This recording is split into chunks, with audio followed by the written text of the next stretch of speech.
classic story, you know? It was just a side hustle. Started making cutting boards to offset the cost of our kids' adoption. Just kind of quickly spiraled out of control, and we sold about $30,000 worth of cutting boards and stuff within a month or two. It's more having marketing content and portfolio work, but now we've got, 8 years of experience. We're coming up on like $9 million of furniture that we've built now. Really, it's just a portfolio built on Instagram, and then there's 56,000 photos on my phone. My goal is to have an organization where people can do creative work and work with their hands and build beautiful things and get paid enough to support their families at the same time. Welcome to the Woodpreneur podcast, the #1 podcast for the business and marketing side of the lumber, woodworking, hardwood flooring, and sawmill industry. I'm your host, Steve from Acres of Timber. Each week, we feature various wood business owners and entrepreneurs from around the globe. We share their stories, paths, insights so that you can network, learn, and grow your own wood business. Thank you so much for listening. Now enjoy the episode.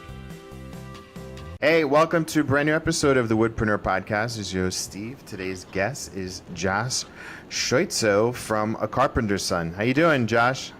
Hey, I'm good, Steve. How are you? It's good to see you. Good to see you too. Could you tell us a little bit about your business? How'd you get started? What's the origin story? Man, so Carpenter's Son, we are a custom furniture shop out of Columbus, Ohio, and we just celebrated our 8th year of business. So we started this is a classic story, it was just a side hustle. But with an interesting twist. I was a estimator engineer for a construction company, and my boss had this beautiful wood shop down in our office, and so I started making cutting boards in my spare time to make some extra money to pay for the adoption of one of our kids. And so we kind of quickly picked up some steam. It was right when Instagram was starting to gain popularity and people were joining up, telling the story of what they were doing. So we figured we'd do the same thing. So started making cutting boards to offset the cost of our kids' adoption, and then just kind of quickly spiraled out of control, and we sold about $30,000 worth of cutting boards and stuff within a month or two, and it was it was nuts. So we it kind of became all consuming very quickly. And this was so you had your main job was the estimator at a construction company. You leveraged the wood shop to start making your own cutting boards. That quickly blew up. Yeah. And it was leveraging social media and Instagram at the time. Yeah, absolutely. I mean, we launched an Etsy page, and it just, through the local community, we had a couple friends that had big Instagram accounts that were doing, whether it was T-shirts or jewelry or whatever it was. But we had kind of mentors and friends that were launching businesses on Instagram, and that's kind of where we got our start. So how'd you end up pivoting and growing from there? How did you end up leaving the job and going all in on this? Yeah, so we adopted our son, and then my wife got pregnant. We have 4 boys, and so it just kind of got to a point where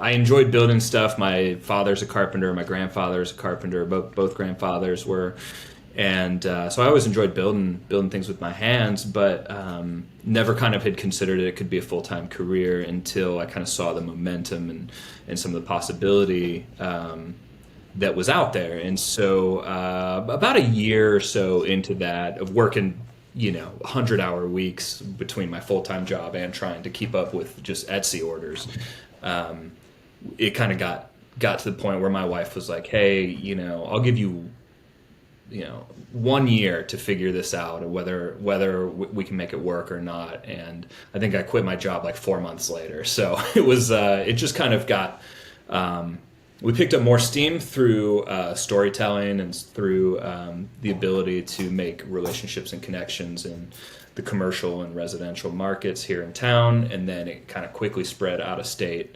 and we yeah, kind of, immediately felt bad using my boss's wood shop. So we started, renting our own spaces and buying equipment and stuff like that, and quickly hired help to help us grow.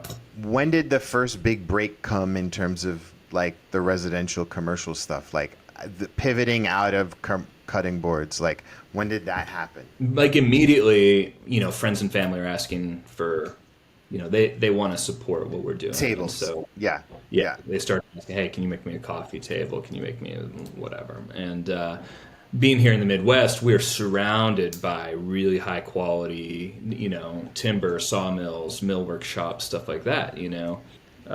We have just an abundance of materials. We have abundance of resources here in Ohio that supplies a huge amount of the country as well. And so that just gave me the opportunity to have people and shops around me that provided me a huge opportunity for resources. So whether that was dimensional lumber or slabs or steel fabrication, there's a lot of really small to large resources that are right in our backyard. So 8 years ago, how many kids did you have then? 8 years ago, we had three. We had three kids. We had two kids. We were adopting our third. Then we had our fourth, like 7 years ago. So, Okay. Our youngest is 7 now. Okay. So you had a young family. You just quit your job. You're going all in on this cutting board business that started slowly morphing and growing. How did you keep together and stomach the uncertainty? Man, I did, when I did quit my job, I was able to work maybe 10, 15 hours a week at our church. And they gave us the opportunity to buy health insurance through their program. So we had a little bit of income through that. We had health insurance. That was a big thing for us. And then I basically just had it broken out into I have to make 4 tables this month to pay the mortgage, and then another table to pay our groceries. And so I knew what I needed to produce. And coming from estimating and business development and construction, sales and relationships is always that's always been my strong suit. And so we had a really great, kind of runway in telling our story, making small goods, to that way when we were able to grow a little bit and offer more services to people.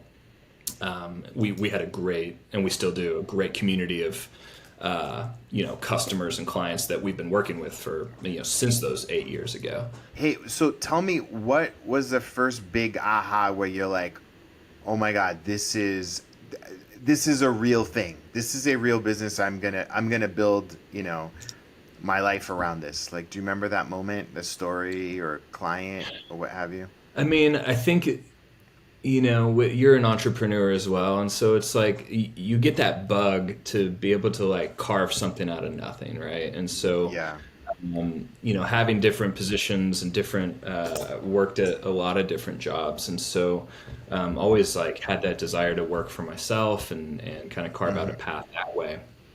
And I think one of the things that kind of clicked for me was realizing that how many other small business owners were in the same position as me, and to be able to take a risk or an opportunity to to kind of go out on my own. I also had a huge number of people that were also cheering us on, hiring us for stuff, giving us opportunities that we weren't qualified for, but just to give us that opportunity because they were given that opportunity. And so we had a friend that launched 5 or 6 different restaurants, and we were friends in college, and he heard about what we were doing and said, hey, I want you to build all the tables for our restaurants. And in my head, I'm like, I don't know how I'm going to handle this, but of course you just figure it out, and take those steps along the way. So there was a lot of that, say yes to everything, and then over time figure out what you want to do, and then scale back. And now we say no to lots of stuff. So for sure. What? When did you start adding employees? Almost immediately. And so we got, when I quit my job, immediately had a friend of mine working full time, and then he took another opportunity and then hired somebody else full time. And so, yeah, it like taking that, like that step into being responsible for somebody else and somebody else's family was something that I knew was like important to being able to grow and scale.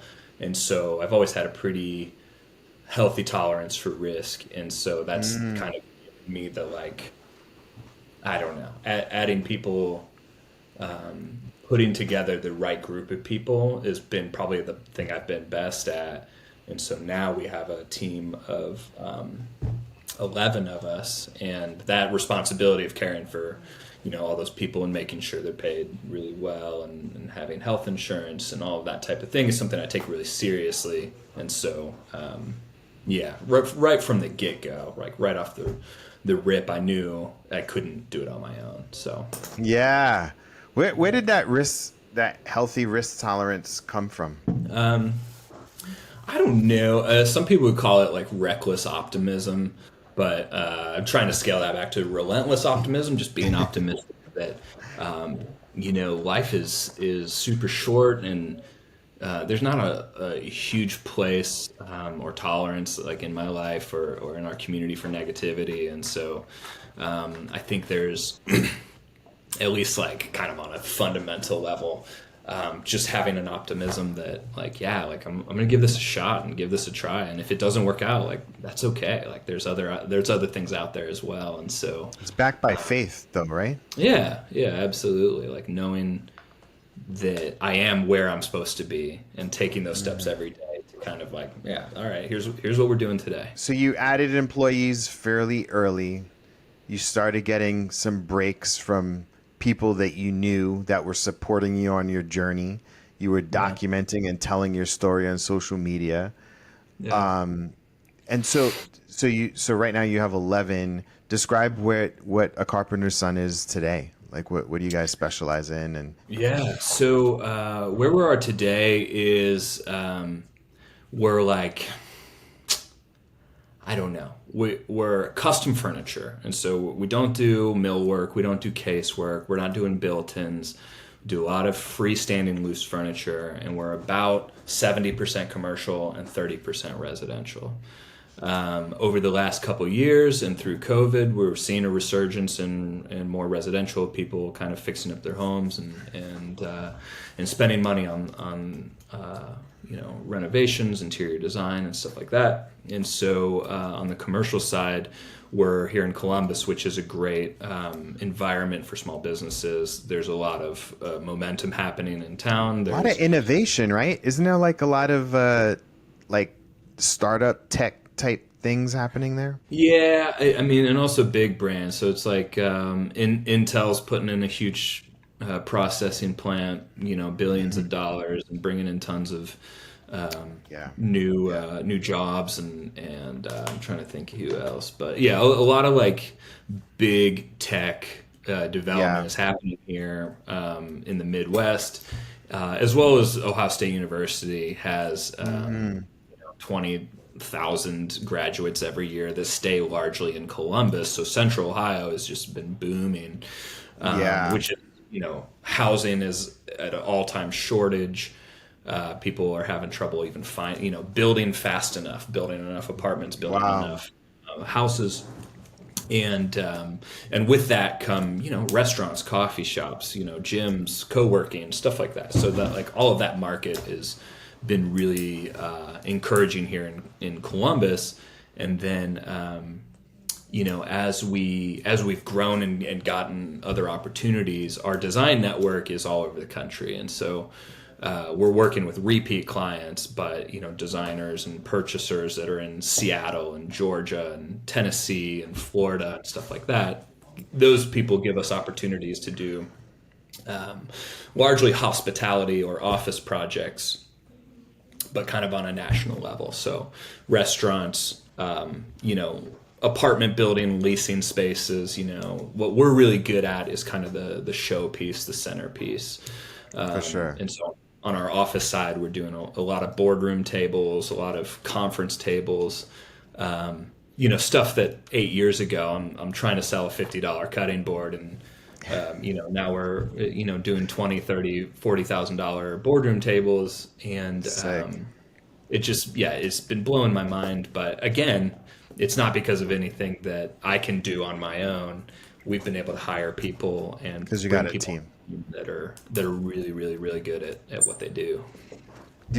So that first employee, they were, I'm assuming, in the shop. At what point did you start scaling and adding other like administrative support? Man, it was actually a while. So it was, as the small business owner, you have to wear so many different hats, right? So I was doing all of the, sales and management and ordering materials and project management. And so it wasn't until 2019. Yeah, 2019, 2020 was when we started adding some people, bringing people to the table to kind of like help me like do the things that I was bad at, do the things that I was not totally qualified for. And so we brought in, project management, and, had a designer, and brought in an operations director, and now we've got a, kind of business manager who takes care of our team, has some HR responsibilities, and we've got a full-time designer, a guy who's actually a licensed architect, and so he does our furniture design, and then we have a part-time fractional CFO, so he's like overseeing the finance side, and so all of those types of things that are big question marks for everybody. Yeah. When you can get to a point to be able to bring somebody in to strengthen those weaknesses, because they're, I'm not great at finances, I'm not great at organization, but we're Yeah. able to bring in people who are really talented in those areas. Helps me sleep at night for sure. Absolutely.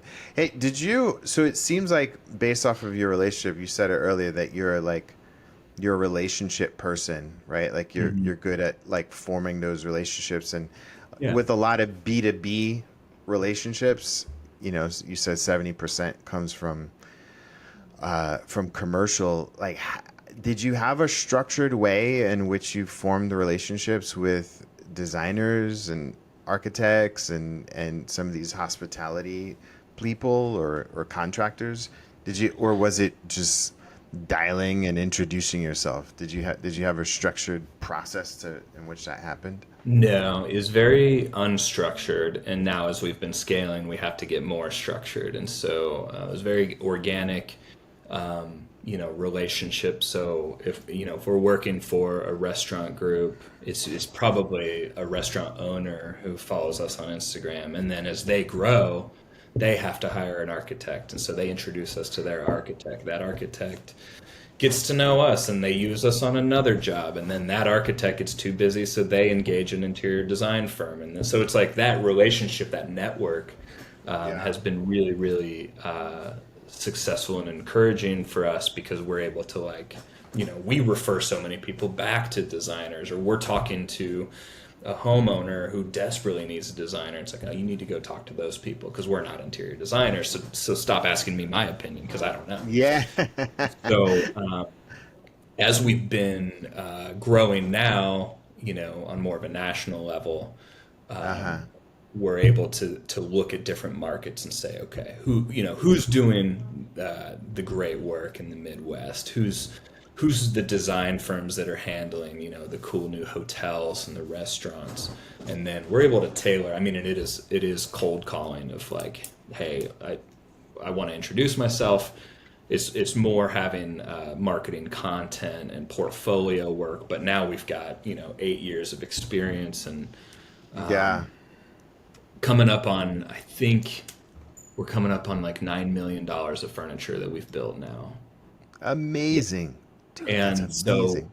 yeah, it's unbelievable. And so to have that type of, really, it's just a portfolio built on Instagram, and then there's Yeah. 56,000 photos on my phone. So now we're like, okay, we need to put these on put these somewhere where we can access them, and build marketing decks and send them out. And but back to relationships, It is. It's really just like solving problems for people and being the trusted resource that when they Solving need. problems. Man, yeah, I say that all the time because you're not selling a conference table. You're solving a problem for somebody, right? Like your your furniture could be a tool to solve so many problems for residential and commercial clients.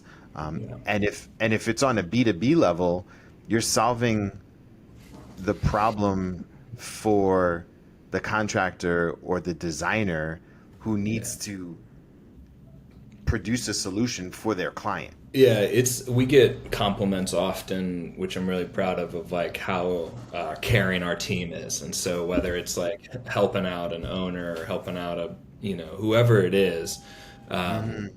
logistical support, install. We do a lot of our own installs, even if we're shipping. We have nationwide logistics through a partner of ours, but we'll fly somebody out to help put everything together, or we'll fly a couple people out, or we kind of travel around like kind of 1 day journeys. So, which is like Indianapolis, Cincinnati, Pittsburgh, Cleveland, Columbus, Yeah. Louisville, like those types of markets are reachable in a 2 to 3 hour drive from us. And so we always prefer our team to go out and install, and that's where we build those relationships with GCs and builders and people that are on site to come in and Yeah, be yeah. like, yeah, we'll assemble everything for you, but also, yeah, you need a hand with something else. Like we always try and go above and beyond. And coming from a construction background, that's not always the experience. So For sure, for sure. Do you have in your head like who your ideal customer is? Like, can you like in your head like think about, oh, whether it's a contractor or a designer, they drive this kind of car. They like, do you get all like in your head? Do you know what type of people are the best types of clients for you? man, it's different all the time, and so specifically like on the commercial side, we really enjoy working with kind of like a larger design firm, someone who's handling architecture and interior design in house that has like a team of creatives that are putting together like a large scale picture and a vibe for a client, with us having a full-time furniture designer in-house who can do AutoCAD and SketchUp and layout and those types of programs, having someone who really like is in tune with those the end user, those are ideal clients for us because they give us some direction, but they also accept a lot of feedback and a lot, for us to speak some vision into a piece or a process. And then on the residential side, same thing. There's when we're doing whether it's high-end residential or multi-piece furniture packages, it's always like ideal to have that interior designer who knows and trusts you, but then also can advocate for things, because some of working with homeowners is wonderful, but it's also it can be a difficult journey to try and like get someone's vision out of their head and turn that into something. When working with designers and architects, they're speaking a similar language, and so For sure. that's typically our ideal client. Do you think what do you think normally, tips them to like sign and work with you? Is it more of your brand? Is it your reputation? Is it, because you know how sometimes the Yeah. owner, the founder is like the charismatic person. Like what do you think that is that make people sign up? I think our brand and our reputation is really important. To have a reputation for quality and to have a reputation for excellence, and even to the point where it is getting bigger than me. Where just a few weeks ago, I was wearing a Carpenter's Son hoodie somewhere, and someone said, "Oh, Carpenter's Son, I love your guys' work. Do you work for them?" And I was But I like, didn't "Heck, know who you are. That's no awesome. idea who I Yeah, am." And that's like proof that it's like working and building this reputation. I think that like one of the tipping points and what I try to do is be really responsive and solve those problems and communicate. So we work a lot for furniture dealers, so like a commercial furniture dealer who's selling, cubicles and workstations and chairs, and then we'll come in with the conference table or the boardroom table, right? So that purchasing agreement is usually from end user to dealer to us. And so that dealer network requires us to be a resource to them. So, for example, we had a sales guy call us and say, "Hey, I'm meeting with a client tomorrow." I showed them some of our standard, off the shelf conference tables. They're not into it. We need a custom solution. They know it's going to cost a chunk. Do you have any pictures? Here's the size of the table. Here's something they like. And we were able to respond.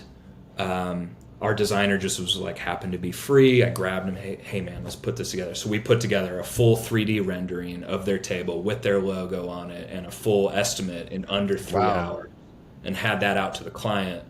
So he could go to that meeting the next day and say, "Hey, here's some local guys. This is a great local story. They're getting this wood right, here in Ohio." And we're able to tell the story to that CEO, and it was like immediate sale on the spot, right? And so was able, when having some resources like that, to really tell the story of like what people are investing in is helpful. That's really cool, man. That's really cool. What's been one of the most satisfying things in running your business? Man, I would say just seeing how far our quality has gone above what I could even like reasonably express out of my own skills and sets. And so almost to the point where I'm not trusted out in the shop as much anymore because we've got these talented guys. We have a partnership with a School of Woodwork down in Tampa, Florida. And so our guys go down there and take classes and get continuing training. And so we have some really, really talented craftsmen, furniture makers. We have an unbelievable finisher and designers. And, from the top down, that's my most satisfying thing is when I like kind of walk out, I see a piece that I'm like, holy cow, this is something that is really, really exciting as we push the envelope of design and excellence. And it makes it easier for me to sell and tell that story when I'm like, I know we can back it up. Wow. So you're even investing in the professional development of your employees. Oh yeah, you have to. That's incredible. That's so cool. There's so many good resources out there.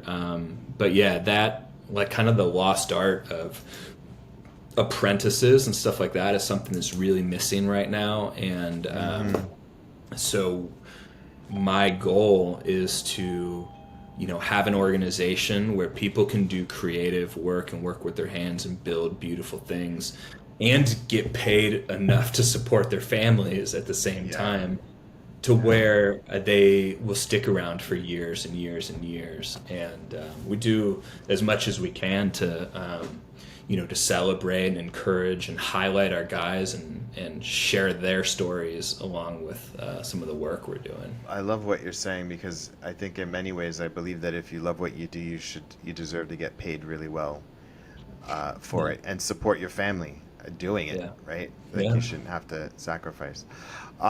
Cool. So this is a part of the podcast where I give you any marketing business advice, like a mini consultation.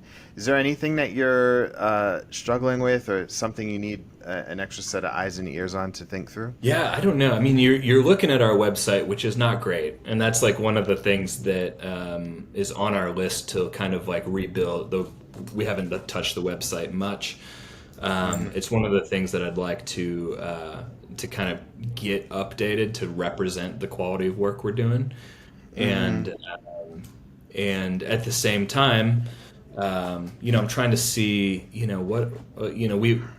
we have this great network of other guys that, even you interviewed a buddy of mine, Paul from Philadelphia Table Company. And he's awesome.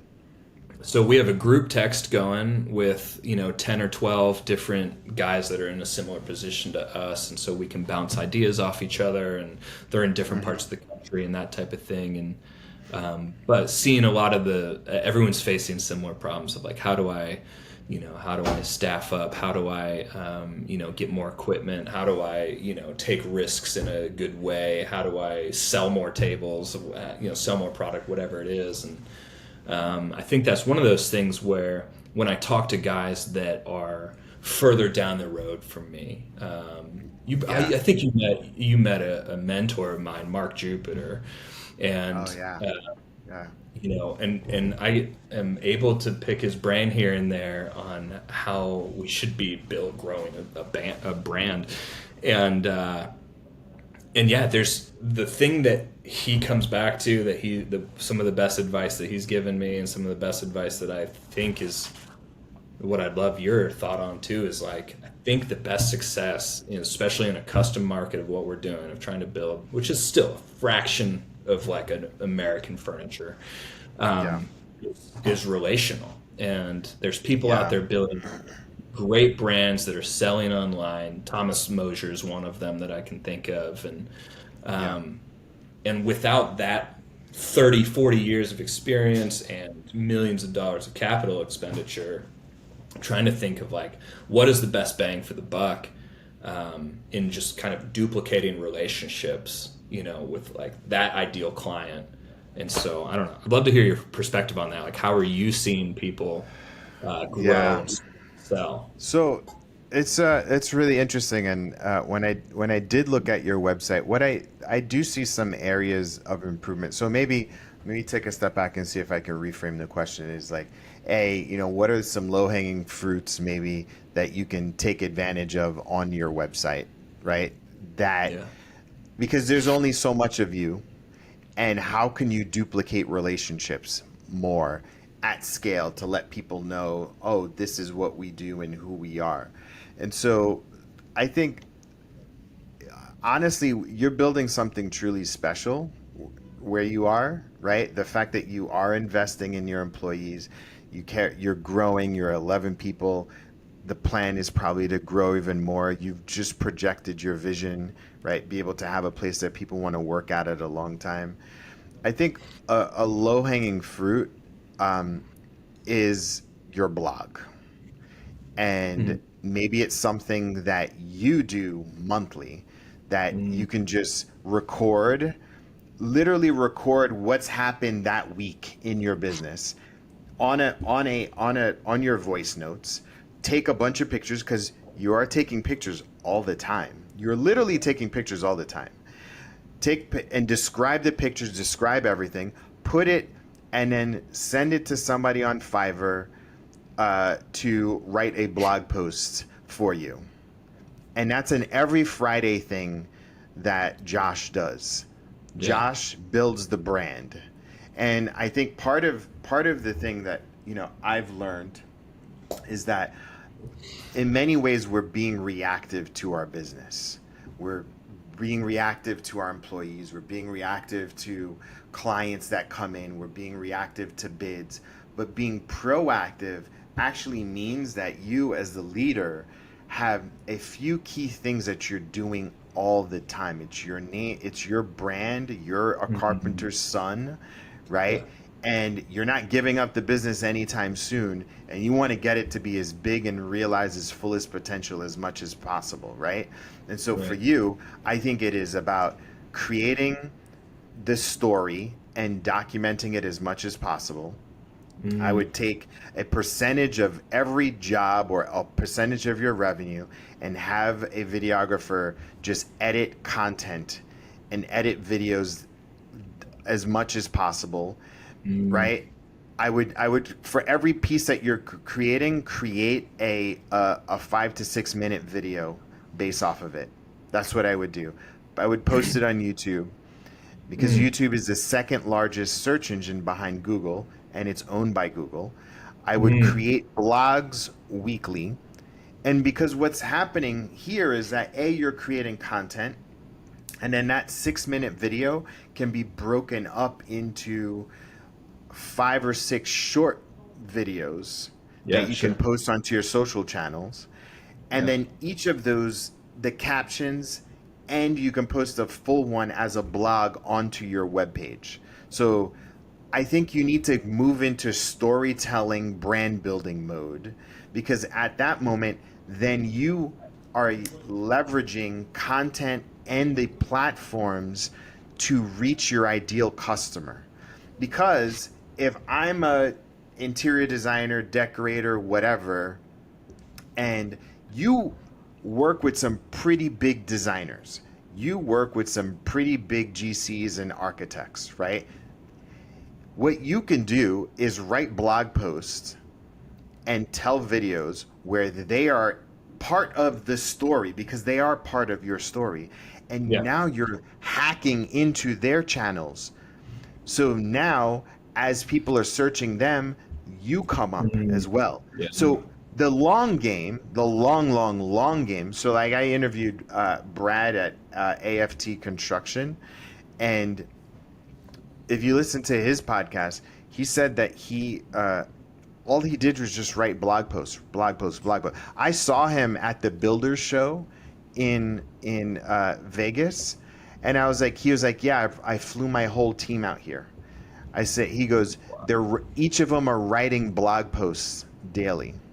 So like what ends up and it's smart, right? Like they're showing up at booths, they're taking pictures, they're writing blog posts, they're posting it to their webpage, and anytime somebody's looking for Kohler or whatever, Makita, Festool, whatever, you show up.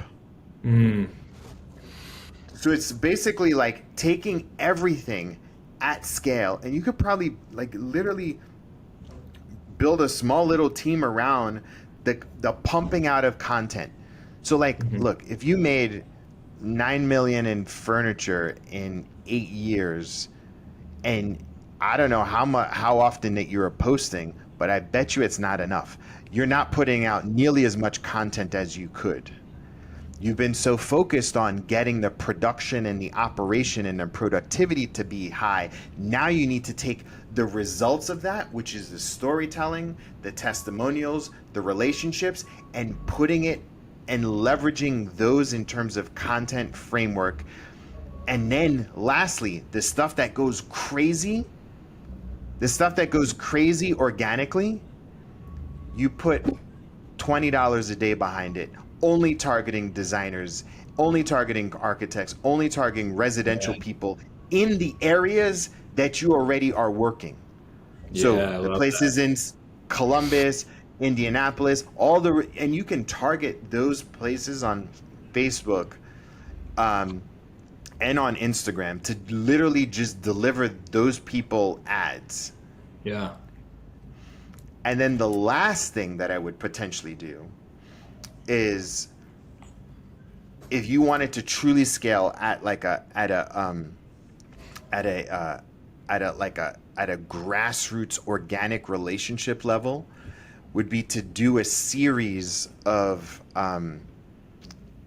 events. So let's just say the designer that's on your team.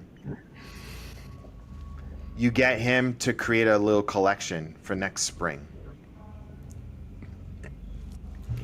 And you design the collection, you document the design and the build of the collection, the history behind it, and you literally you do one-of-one mock-ups or two mock-ups, and you partner with designers. I mean, you could collaborate with designers, do a series of events regionally, invite all those people there. Even if those people don't buy there, it'll create another conversation. And you do wine, cheese, you put everything in a box truck, and you just said you go within an hour a day of you. So you go the night before, you set up in the morning, evening you do an event for 3 hours. You invite everybody that's a major influencer in that area, and you do that. You do a little tour. You're gonna build up a database. You're gonna write some orders, and then you're gonna get your name out even more. Yeah, that's a great idea. Yeah. Look, these are all things that are not new. They're just customized to basically base of where you are. Honestly, the biggest thing is like you just need more output. you need more output on your stories. It Yeah. needs to be like an aggressive thing where the KPI is how many posts did I put out? How many blog posts did I put out? How many videos did we produce? I mean, I only see one blog post from December 2022 on your blog, right? Yeah. Yeah. You should be putting out 3-4 blog posts and who cares right now if people are looking at them? It's Right. the long game because it's all about search engine optimization. Yeah. And then if you combine that with video, that's powerful. And then lastly too is like you could probably start doing profiles of each of your employees as blog posts. Yeah. Like I actually want to see your employees because a differentiator is that you are building something. You're building something bigger than yourself. And right now the story is you and your family, but I want to see the stories. I want to see the bios of the people on your team. And then you'll get them more bought in. They'll want to produce more work. You go around, take a Friday selfie with the team. You take a selfie with the team. Like, people build, and you know these big companies that you're working with. I've worked with a lot of big companies. It's all relationship. If they move to another company, you want them to take your relationship to the new person, and then you want the company that they left to continue to stay with you because they're going to transfer that over. And if they see that you have a culture, you have the hoodies, you have the stickers, you have the brand, you have the coffee, Friday, you're right. Like they want to see because you're mimicking what they have at their thing. They don't want to work with like some, dusty, dirty shop, one solo guy. They want to feel like they're part of something bigger. So, Absolutely. Is that helpful? Yeah, that's super helpful, man. I wrote down a whole list here. Cool. Yeah, no, that's great, man. Dude, I really appreciate your time. How can people get in touch? What's your website and Instagram? Yeah, so we're carpentersondesignco.com, and you can find us on Instagram at a carpenter's son. Awesome. Thank you so much, Josh, for your time. And I look you, forward to getting your story out. All right, thanks so much. All right, take care. Bye. All right, see ya. Bye.